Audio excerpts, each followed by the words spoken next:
3 months ago, I thought I knew what humiliation felt like. I was wrong. Real humiliation is sitting in a packed restaurant while your wife tears you apart in front of strangers, and then watching a gorgeous waitress hand you her number right in front of her face. Let me back up. We were at Romano's, this upscale Italian place downtown. I'd gotten a promotion at work, nothing huge, but enough to warrant celebrating. My wife suggested dinner out, which should have been my first red flag. She never suggests anything unless there's an angle. We're maybe 20 minutes into our meal when she starts. You know, I saw David at the grocery store today. He just bought his third rental property. She's cutting her chicken with more force than necessary. Meanwhile, you're celebrating a promotion that probably pays what he makes in passive income. I set down my fork. We agreed to celebrate tonight. Oh, I'm sorry. Am I not allowed to have conversations anymore?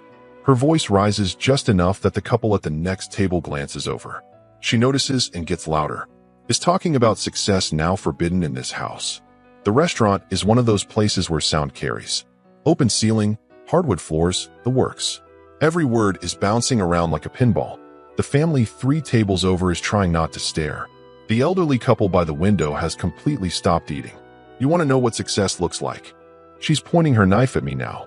Success is not settling for scraps and calling it a feast. Success is not being content with mediocrity because it's comfortable. I lean forward. What exactly are you trying to say? I'm saying I married a man with ambition, and somewhere along the way, he decided average was good enough. She takes a sip of wine like she's punctuating a point. Look around you. Look at the men in this restaurant. Really look. I don't look around. I'm looking at her, watching this woman I've shared a bed with for 6 years dissect me like a biology project. That man over there. She gestures toward a guy in an expensive suit. That's what success looks like. That's what drive looks like. That's what I thought I was getting when I said yes to your proposal. The waitress approaches our table. She's probably mid-20s, blonde, confident walk. The kind of woman who knows she's attractive but doesn't need to prove it. Her name tag says she's working here, but everything else about her says she's going places. How are we doing over here? She asks. But she's looking directly at me, not my wife. My wife doesn't even acknowledge her. And don't get me started on how you dress. When's the last time you bought a suit that didn't come from a department store? The waitress is still standing there. She's heard everything. I can see it in her eyes, this mix of disbelief and something else.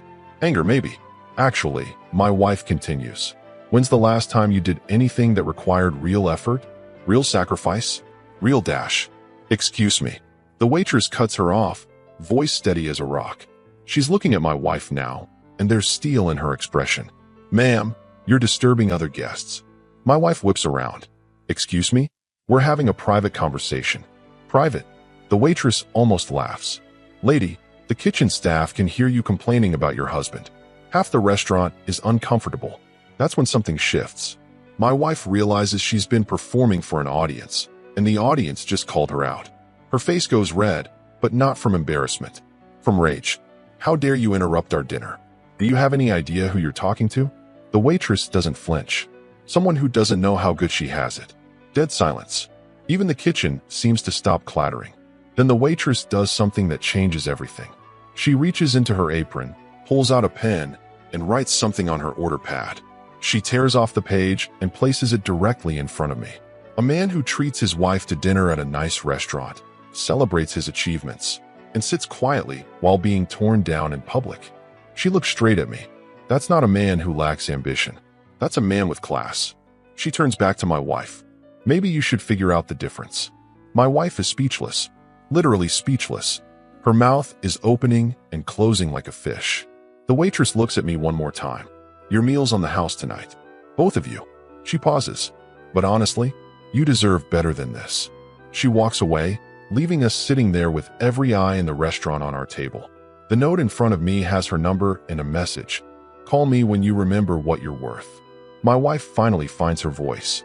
Are you going to let her disrespect me like that? I fold the note and put it in my pocket.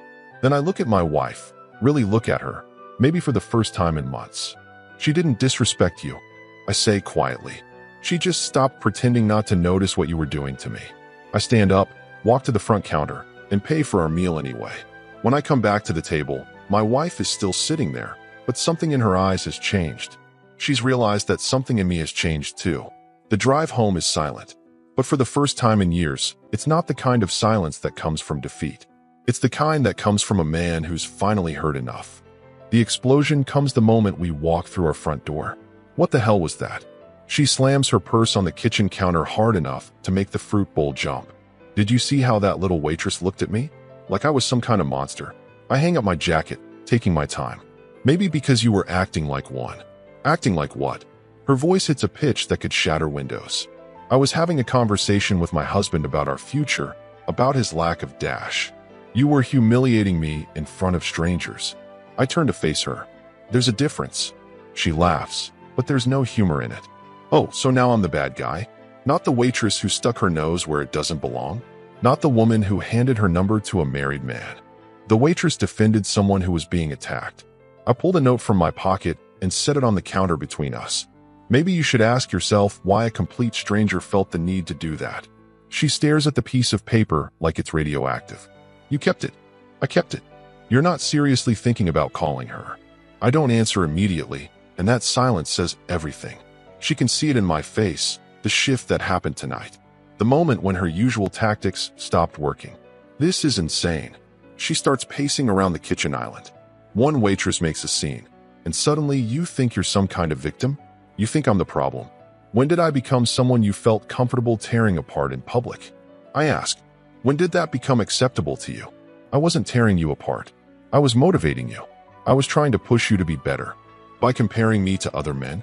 By announcing to a restaurant full of people that I'm not good enough for you. She stops pacing. That's not what I said. That's exactly what you said. I lean against the counter. You said you married a man with ambition and ended up with someone who settled for mediocrity. You said I dress poorly. You said I lack drive. You said all of this while pointing at other men as examples of what you really wanted. I didn't mean it like that. How did you mean it then? She opens her mouth, then closes it. For the first time in our marriage, she doesn't have a comeback ready. You know what the worst part is? I continue. This isn't the first time. Remember my birthday dinner last month? You spent the entire meal talking about how your friend's husband surprised her with a weekend in Napa. Remember the company picnic?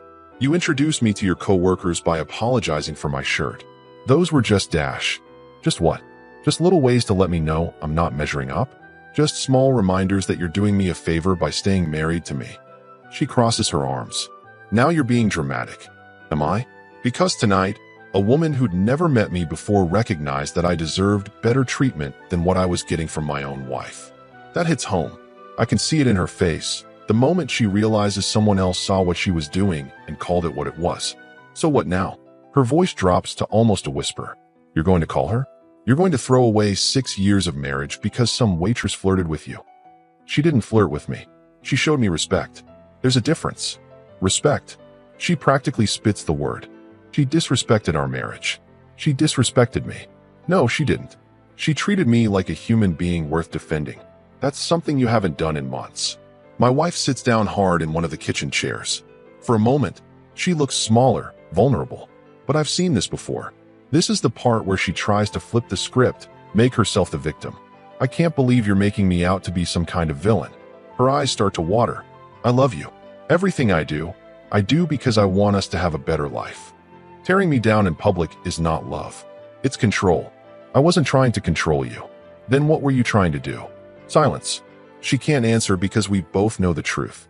She was establishing dominance, making sure I knew my place, making sure everyone else knew it too. The waitress was out of line. She finally says, switching tactics. You can't honestly tell me what she did was appropriate. What she did was recognize a situation that was wrong and speak up about it. That takes courage. Courage. My wife stands up again, anger returning. She's a waitress looking for a tip. We're looking to break up a marriage. Women like that Women like what? You know exactly what I mean. Actually, I don't. Why don't you spell it out for me? She realizes she's about to say something she can't take back. Something that will prove my point better than any argument I could make. Forget it. She waves her hand dismissively. This whole conversation is ridiculous. You're acting like a child who got his feelings hurt.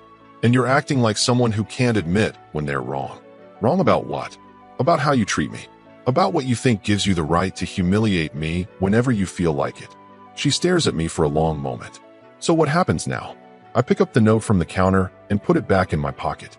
Now I decide whether I want to stay married to someone who thinks so little of me, or whether I want to find out what it feels like to be with someone who actually values me. I walk toward the stairs, leaving her standing in the kitchen. "You wouldn't," she calls after me. I pause at the bottom of the staircase and look back at her. 6 months ago, you would have been right. But tonight, a stranger showed me more respect in 5 minutes than you've shown me in 5 months. That changes things. I go upstairs to the guest bedroom and close the door. Through the thin walls, I can hear her moving around the kitchen, slamming cabinets, muttering to herself. But for the first time in our marriage, I'm not worried about making her angrier. I'm not planning how to apologize or smooth things over. I'm lying in bed, holding a piece of paper with 10 digits on it, and wondering what my life might look like if I actually had the courage to use them. 3 days pass before she tries to pretend nothing happened. I'm making coffee in the kitchen when she walks in wearing the smile she uses when she wants something. The same smile she had when she convinced me to let her redecorate the living room. The same one she wore when she talked me into buying her that expensive handbag for her birthday. "Good morning, honey." She kisses my cheek like we're some sitcom couple. "I was thinking we could go to that new brunch place this weekend. You know, the one with the outdoor seating." I pour my coffee and don't look at her. Sure, she's waiting for more, but I don't give it to her. I've learned something these past few nights sleeping in the guest room. Silence is powerful. It makes people uncomfortable. It makes them show their cards. "Maybe we could invite David and Lisa," she continues, that forced brightness still in her voice. "It's been too long since we've done couple things." "David, the guy with 3 rental properties?" Her smile falters for half a second. "You remember that?" "I remember everything from that night." She busies herself with making her own coffee, but I can see the wheels turning. She knows I'm different, but she hasn't figured out how to handle it yet. "Look, about the other night." She's using her reasonable voice now, the one she thinks makes her sound mature. "I think we both said things we didn't mean. Maybe we should just put it behind us and move forward." "I meant everything I said." "Come on, don't be like this. Every couple has arguments. That's normal. What happened at Romano's wasn't an argument. It was you publicly humiliating me for entertainment." She sets down her coffee mug harder than necessary. "I wasn't trying to humiliate you." "Then what were you trying to do?" Same question I asked 3 nights ago. She still doesn't have an answer. I was frustrated. About money, about our future, about feeling stuck. "I took it out on you, and I'm sorry." The apology sounds rehearsed, like she practiced it in the mirror. "Sorry for what, specifically?" She blinks. For taking my frustration out on you." "That's not what you're sorry for. That's just you explaining why you did it." Her mask starts to slip. "What do you want me to say?" "I want you to acknowledge what actually happened. I want you to admit that you tried to tear me down in front of strangers. I want you to recognize that you've been doing it for months." "I haven't been Dash." "The company picnic, your birthday dinner, game night with the neighbors. Should I keep going?" She crosses her arms. "You're being oversensitive." There it is. I almost laugh. I call you out on your behavior, and suddenly I'm being oversensitive. That's your go-to move, isn't it? Make me the problem. I'm not making you the problem. I'm trying to fix things between us. You're trying to go back to the way things were. That's different. She studies my face, looking for the man she married. The one who would have apologized by now for making her feel bad. The one who would have thrown away that waitress's number and begged forgiveness for even keeping it. "What do you want from me?" she asks. "I want you to understand that the way you've been treating me is unacceptable.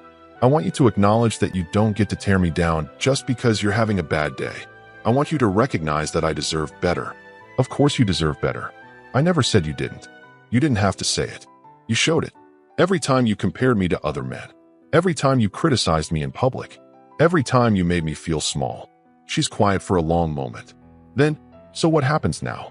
Are we just going to keep having this conversation forever?" "That depends on you.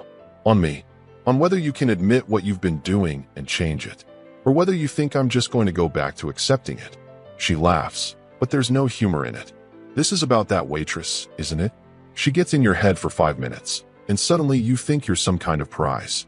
This is about me finally recognizing my own worth." "Your worth?" Her voice rises. "What exactly do you think you're worth?" The question hangs in the air between us. 6 months ago, I wouldn't have had an answer. Tonight at Romano's, I wouldn't have had an answer. But now, after 3 days of thinking, after 3 nights of sleeping alone, after 3 mornings of looking at myself in the mirror, and not seeing someone who deserves to be torn down in public, I do have an answer.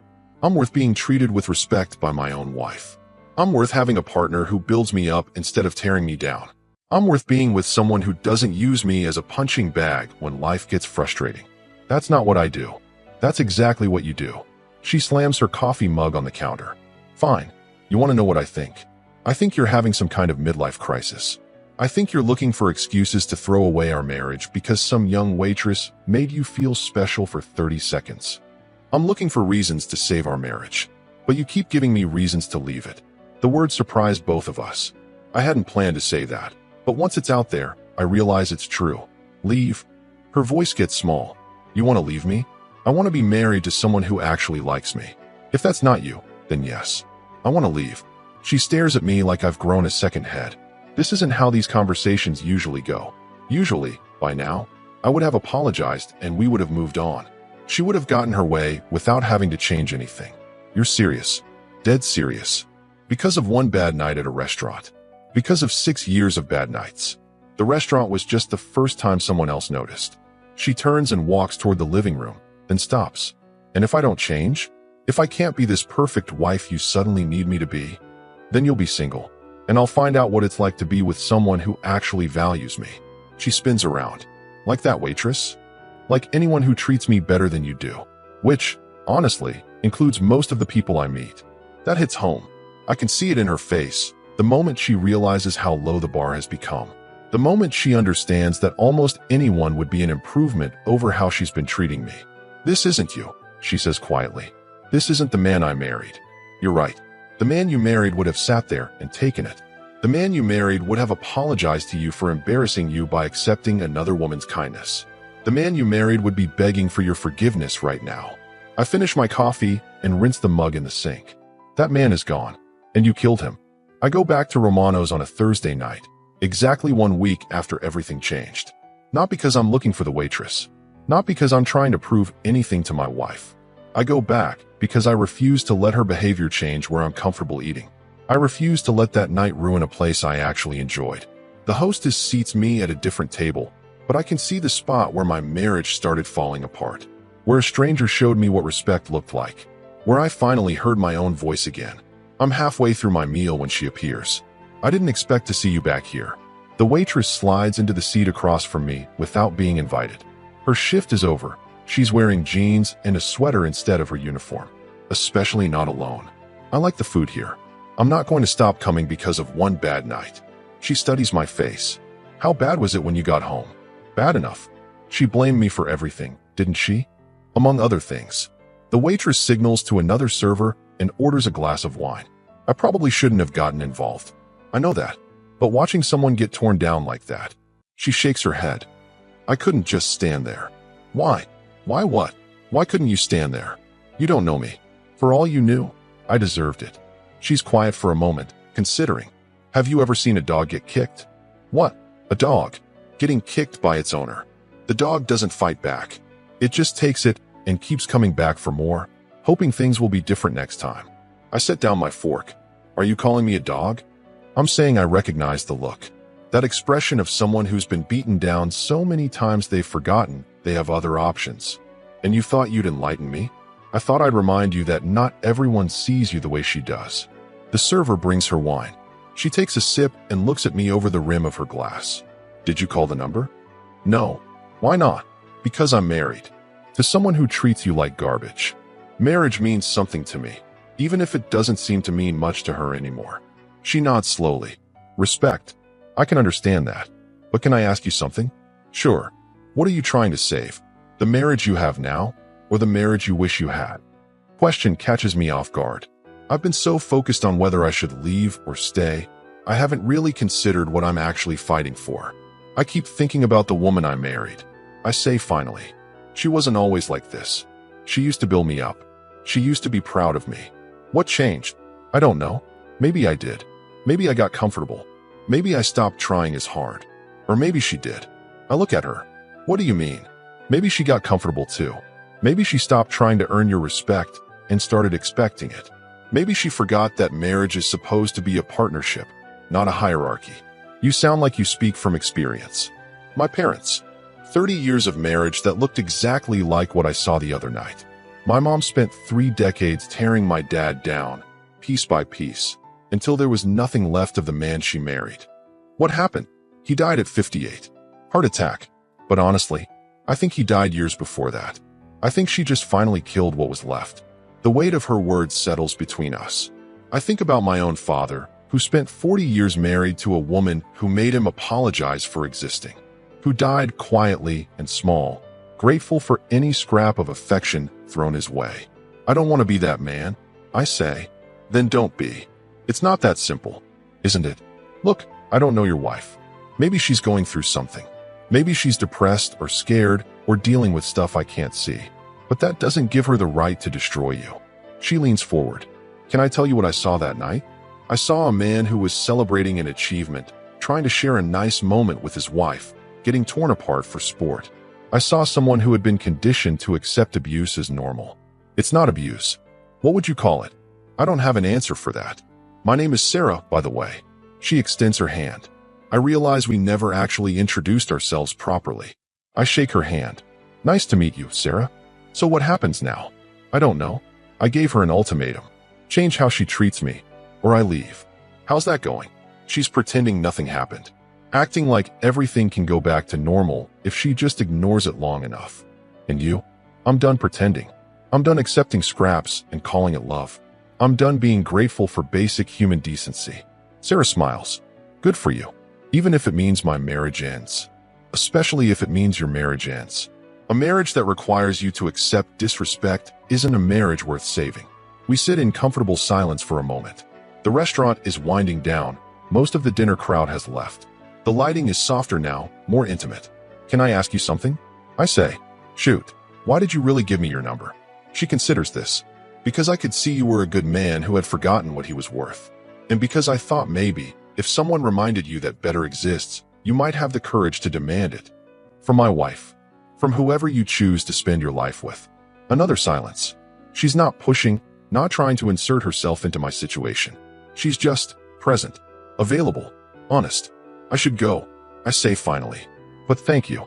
For that night, for tonight, for reminding me that I don't have to accept being treated badly. You're welcome. I stand up and pull out my wallet to pay for my meal. Can I give you some advice? She asks. Sure. Whatever you decide about your marriage, make sure you're deciding based on who she is now, not who she used to be. And definitely not who you hope she might become. I nod and leave cash on the table. Will I see you here again? She asks. Probably. I told you, I like the food. She smiles. Good. A man should eat where he's comfortable. A man should go where he's valued. Walking to my car, I realize something has shifted again. Not because of Sarah specifically, but because of what she represents. She represents proof that there are people in the world who will treat me with respect without me having to beg for it. People who see value in me that my own wife seems to have forgotten exists. The drive home feels different this time. I'm not dreading a confrontation or planning an apology. I'm just going home to a woman who needs to decide whether she wants to be married to me or married to the idea of controlling me. Either way, I'll be fine. For the first time in years, I actually believe that. She's waiting for me when I walk through the door. Arms crossed, face like stone, standing in the hallway like a bouncer. We need to talk. About where you've been. About who you've been with. I hang up my jacket, taking my time. I was at dinner. At Romano's. It's not a question. She knows. Yes. At Romano's. With her. With Sarah, yes. Her face goes white, then red. Sarah. You know her name now. I know her name. How long has this been going on? I turn to face her fully. How long has what been going on? Don't play dumb with me. How long have you been sneaking around with that waitress? I had dinner. She joined me for conversation. That's it. Bullshit. She's shaking now, fury radiating off her. You think I'm stupid? You think I don't know what's happening here? What do you think is happening? You're having an affair. You're throwing away 6 years of marriage for some cheap little dash. Stop. My voice cuts through hers like a blade. Stop right there. Stop what? Stop calling it what it is. Stop insulting a woman who's shown me more respect in 2 conversations than you've shown me in 2 years.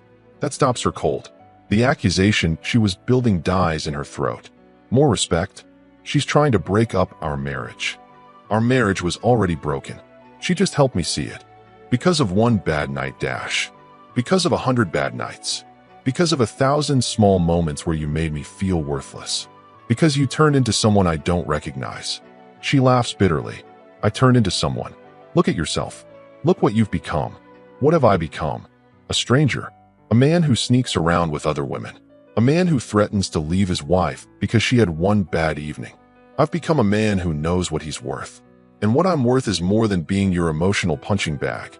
Emotional punching bag. Her voice hits that dangerous pitch again. Are you out of your mind? I've given you everything. I've supported your career. I've built a home with you. I've dash. You've spent months tearing me down in public. You've compared me to other men like I was a disappointment you had to live with. You've made me apologize for existing. That's not true. Prove it. Name one time in the last 6 months you've complimented me. One time you've built me up instead of tearing me down. Silence. You can't, can you? I don't have to prove anything to you. Yes, you do. If you want to stay married to me, you absolutely do. She stares at me like I've sprouted horns. Since when do you make demands?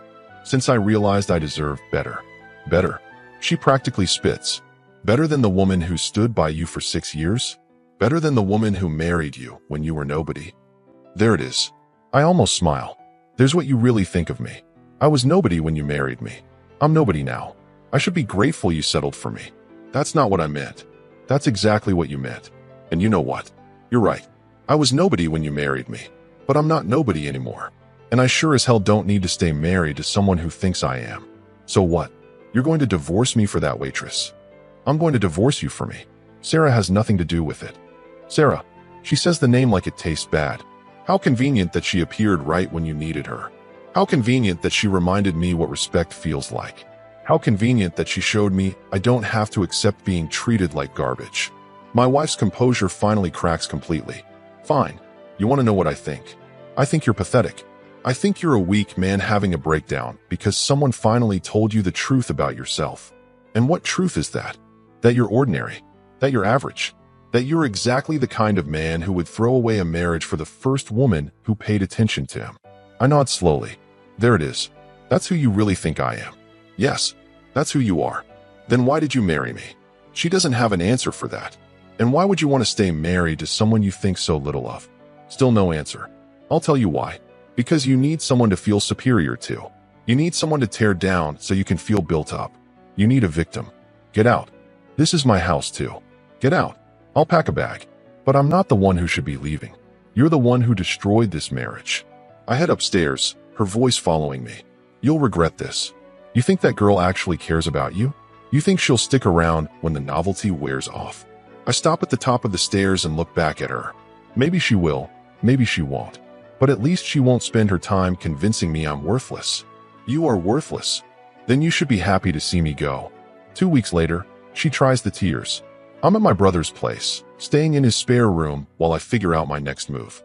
She shows up unannounced, mascara running, holding a box of my favorite cookies. I made these for you, she says when I answer the door. Can we talk? My brother looks at me from the kitchen, raises an eyebrow. I nod and step outside with her. I've been thinking, she starts, about everything you said. About how I've been treating you. I wait. She's using her soft voice, the one she thinks makes her sound vulnerable. Maybe you're right. Maybe I have been too critical.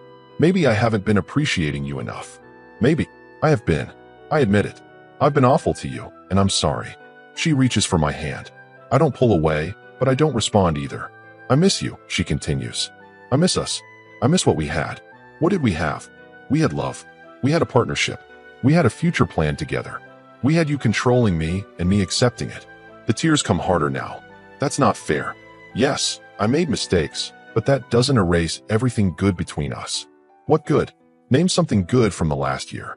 She opens her mouth, closes it, tries again. We had good times. Name one. Silence. You can't, can you? Because every memory you have of the last year involves you making me feel small. I can change. I want to change. Why now? Why not 6 months ago when I first told you how your behavior was affecting me? Because I didn't realize how serious you were. I didn't think you'd actually leave. So you only want to change because I called your bluff?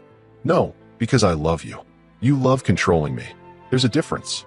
She tries a different approach. What about that waitress? Are you with her now? What does it matter? It matters because I need to know if I'm fighting for my marriage or if you've already moved on. You're fighting for the right to keep treating me badly without consequences. That ship has sailed. Her tears dry up quick. The mask starts slipping. So that's it. You're just going to throw everything away. I'm not throwing anything away. I'm walking away from someone who spent years convincing me I wasn't worth loving. I never said that. You didn't have to say it. You showed me every single day. She stands up straighter. The vulnerable act is over. Fine. You want to play hardball? I'll play hardball. Half of everything is mine. The house, the cars, the savings account. Take it all. That throws her. What? Take everything. Keep the house, keep the cars, keep the money. I don't want any of it. You're being ridiculous. I'm being free. None of that stuff is worth staying in a marriage where I'm treated like a burden. You'll regret this.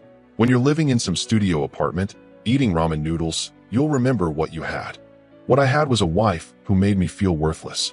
I'd rather eat ramen alone than filet mignon with someone who hates me. I don't hate you. Then why did you spend so much energy trying to make me hate myself? She doesn't answer that. I see Sarah sometimes. I continue. We have coffee. We talk. You know what's amazing about those conversations? I don't want to hear about her. She never once makes me feel stupid for my opinions. She never compares me to other men. She never makes me apologize for taking up space in the world. How nice for you. It is nice. It's what normal feels like. It's what respect feels like. So you are with her. I'm with myself. For the first time in years, I'm comfortable in my own skin. Whether that includes Sarah or someone else or nobody at all, I'm done accepting less than I deserve. She stares at me for a long moment. You've changed. Yes, I have. I don't like who you've become. I don't care. That hits her harder than anything else I've said. The realization that her opinion of me no longer matters. That I'm no longer seeking her approval or afraid of her disapproval. This conversation is over. I say, my lawyer will contact yours about the divorce papers. You already filed? Yesterday. She actually staggers back a step. You didn't even give me a chance to make things right. I gave you 6 years of chances. I gave you a marriage where you could say and do whatever you wanted without consequences. I'm done giving chances. I turn to go back inside. You'll never find anyone better than me, she calls after me.